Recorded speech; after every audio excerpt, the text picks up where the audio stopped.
Welcome to Blonde Cards and Crafts. Let's make something together. Hello crafters and welcome to my channel. Today we're going to make a layered Z-fold card, and for that I have a card base measuring 12 by 6 and I'm scoring it at 3 and 6. So I'm going to fold this in half and then I'm going to fold back on itself, and this will give us a standard Z-fold card. So with that, now we're going to put some mats and layers on it. I have used some of the teal card stock that came in the kit. I have two mats measuring 2 3/4 by 5 3/4.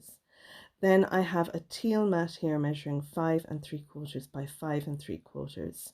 Now if you want to put mats and layers on the back, you'll need two of those, and then two of these white ones measuring 5.5 by 5.5. I've also got this strip, it's for the Z part of our card. It measures 12 by 2.5 and I've scored it at 6 and 9. We're going to fold the first score line in a mounted fold, and then the second one will be in a valley fold. And then this will sit on top of our card base. So this piece here gets glued down to the bottom right, and then this piece will get glued onto the bottom left. And that then will give us our Z fold. We're going to put some mats and layers on this, but you can see there then that we'll cover up some of the larger white square. My white teal mat here is 5 3/4 by 2 1/4, and then I have these two which measures 2 3/4 by 2 1/4. I'm not going to put any pattern paper on top of these mat layers, which is what you would normally do. I've also got these two inserts. These are what are going to be our layers inside our Z-fold. This panel measures 4 by 5 and I've scored it on the 4-inch side at 1/2 and 3.5. This piece measures 4 by 3.5 and on the 4-inch side again I've scored at 1/2 inch and 3.5. These little tabs we want to make a little mark on. So on the tab on the right, I'm coming up 2.5 because that is how deep our Z-fold piece is. So I'm taking my ruler and I'm marking up 2.5 from the bottom, and I'll do that again then with this piece. I'll mark up 2.5 from the bottom. And once I have that done, I want to cut the tab off from these markings up. So you can see there that top corner.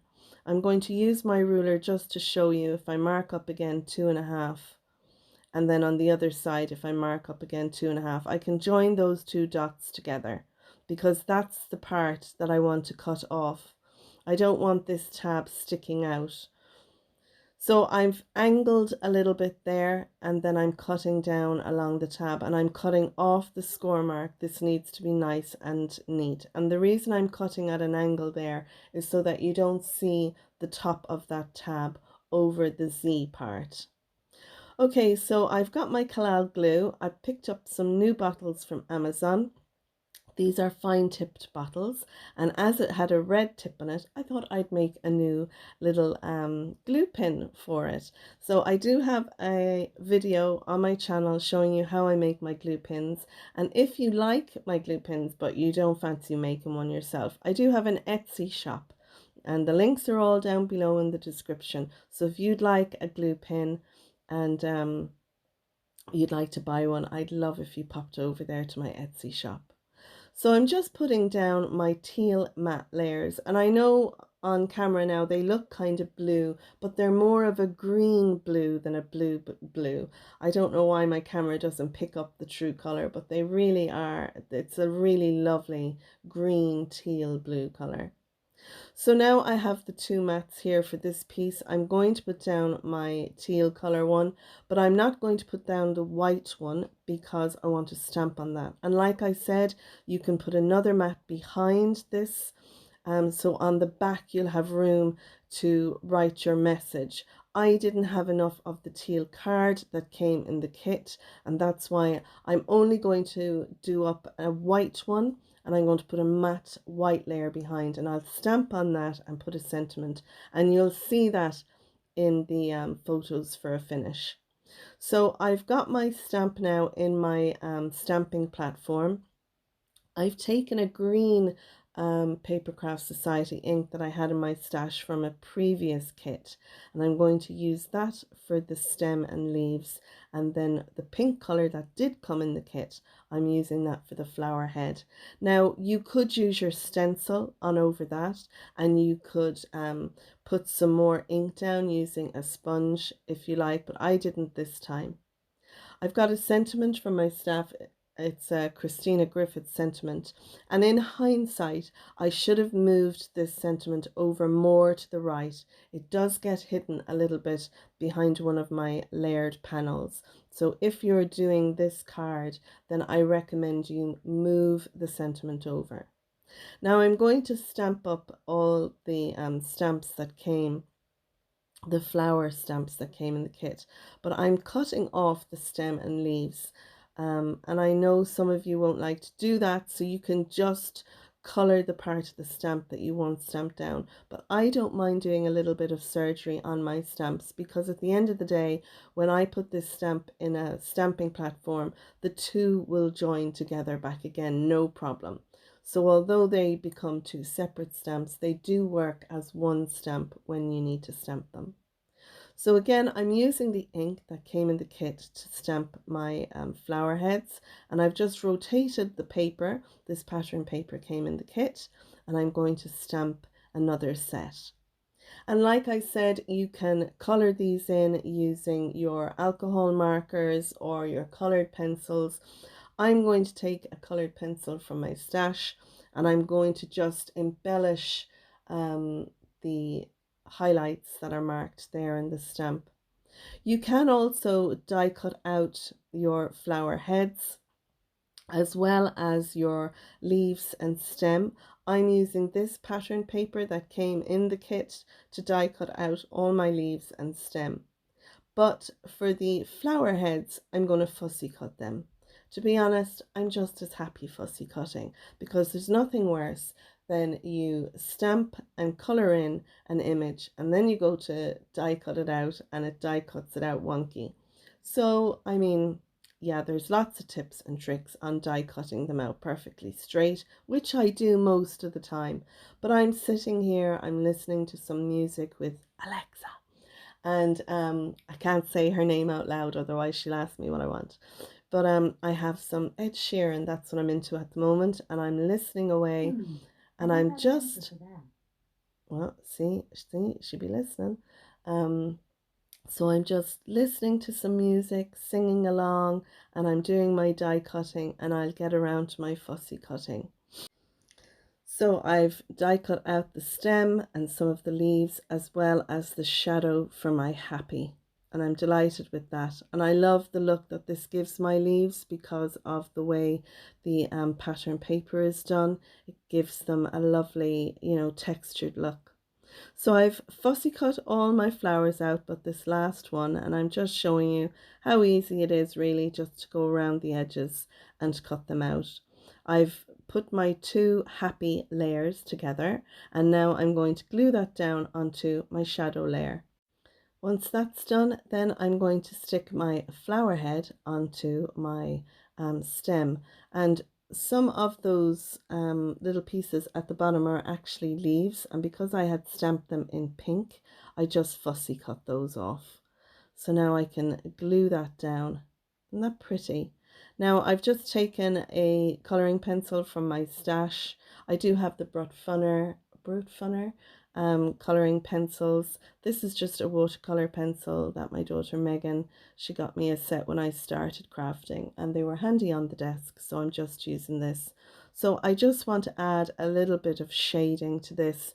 Really, I could have gone darker, I could have embellished it more, like the beautiful images on the Papercraft Society box of the peonies, but really I didn't want to be too fussy with it. I'm kind of keeping this one simple for those people who are a little intimidated by colouring in. I'm not a great colorist. There are fantastic colour pros out there like Lindsay Warwick, to mention just one. Um, So I'm not showing you how I color things in because that isn't my thing. So now I'm going to layer my two pieces on top, and this gives great definition to the flower. I just love this. I think it really lifts the whole card having the two flowers like this. Okay, so I'm going to layer on the second one now, and I'm just looking, I can use those leaves behind it or the smaller ones. So now I'm going to glue down my large white matte layer for the inside, and I'm using the Collal glue. These tips are very fine tip. The glue does come out, but I tell you, it doesn't come out really fast, which is great because it means I'm saving glue, and it still sticks down perfectly. So I need an extra little bit of glue here, and then I'm going to stick that down, and I'm making sure the left hand side and the bottom is level. And then I'll do the same with this piece here and glue this down onto that white mat. And again, making sure it's all nice and straight. I'm going to glue down my large flower there to the left hand side, and the other one will be on the bottom right, and I'm going to put the tabs then in here. I did think later on if I was to do those in acetate would be really cool, because then you'd see the happy and birthday sentiments that I'm going to put on those two panels. You'd see straight through to that back panel. So I think if I make this again, I do have some acetate in my stash. I might do it with the acetate. I bet that looks super cool. So I did kind of faff about deciding where I wanted to put the second flower, and I'm going to go with it here to the bottom right. I think then you have the flower on the white panel behind, and then the two flower heads themselves, which are raised up. And again, it's the thing of threes that to the eye is more appealing when you do things in threes, odd numbers. So there's my 3 or my odd number there.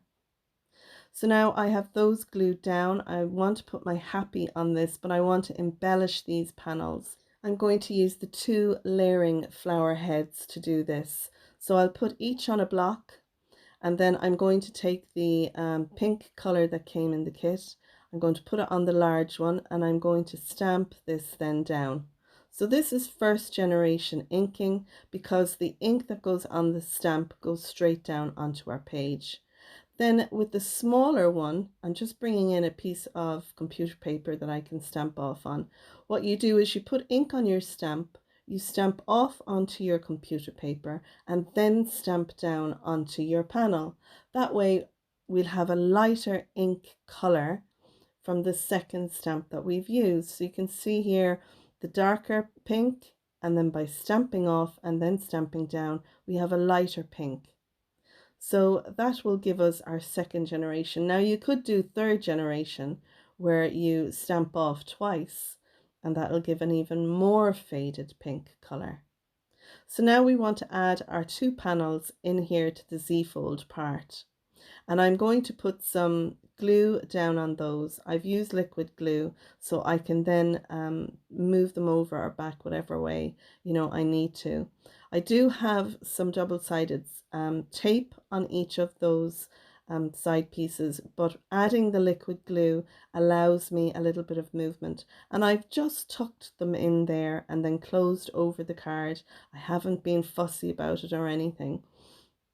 So now I can add my happy that I have die cut out. I've put some foam tape behind this for a bit of dimension. And then I've taken this die from my stash. It's a birthday die, and I think it goes well with it, but I don't have a shadow for it. So what I'm doing is I'm drawing around the birthday die. Then I'm going to fussy cut that out, following around my pencil line.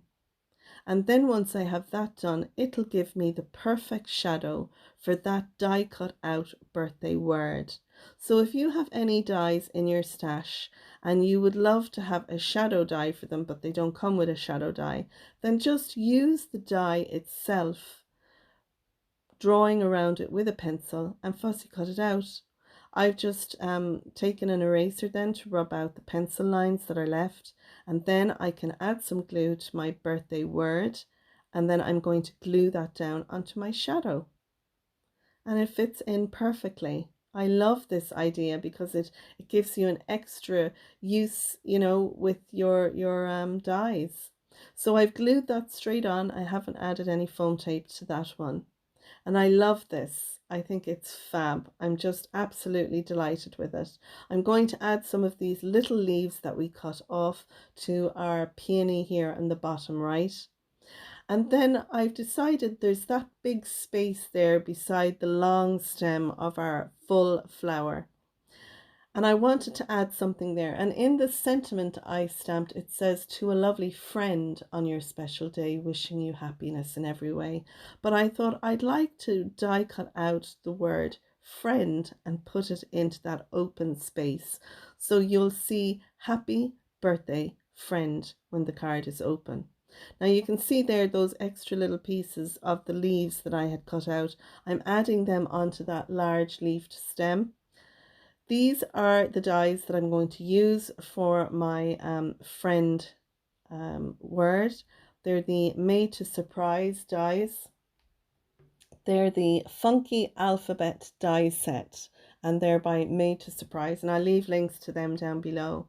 I wanted the word to be skinny enough that it would fit in there, because friend is quite a big word, and if I had used other dies that I have in my stash, it wouldn't have fit in there properly.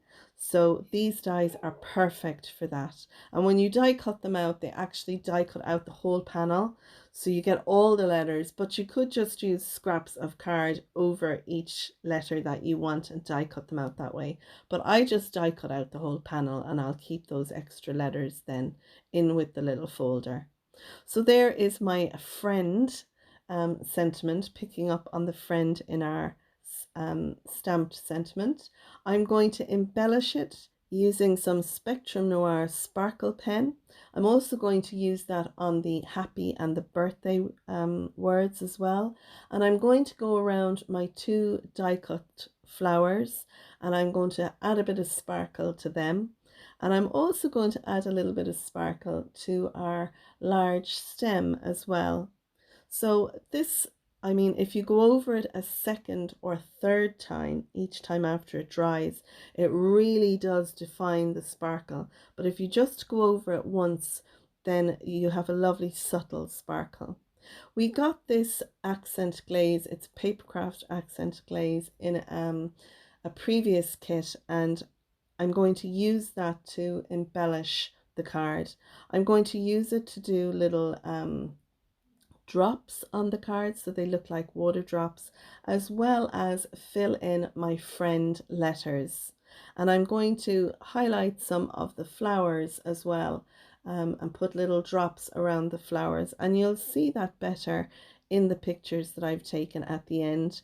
When it's all dried, you'll see it looks lovely, and they really do look like little drops of water on the card. So it goes on cloudy, and it is a little bit thicker than, we'll say, glossy accents, but I do love this consistency. I think it really goes on well. And you can see there I've made my little glue pin charm for that as well in matching colors. So there we are, there is our card. I did take a white panel measuring 5 3/4 by 5 3/4, stamped the flower and a different sentiment and added it to the back, and you'll see that in the pictures here at the end. So I hope you've enjoyed my layered Z-fold card using the Papercraft Society box 33 by Lisa Horton. If you enjoyed my video, I would love if you give it a thumbs up. If you're a subscriber, thanks for subscribing. And if not, you might consider clicking on the bell icon down below. That way you'll be notified each time I post a new video. So that's it, friends. Thanks for watching. Until next time, stay safe, take care, and bye for now.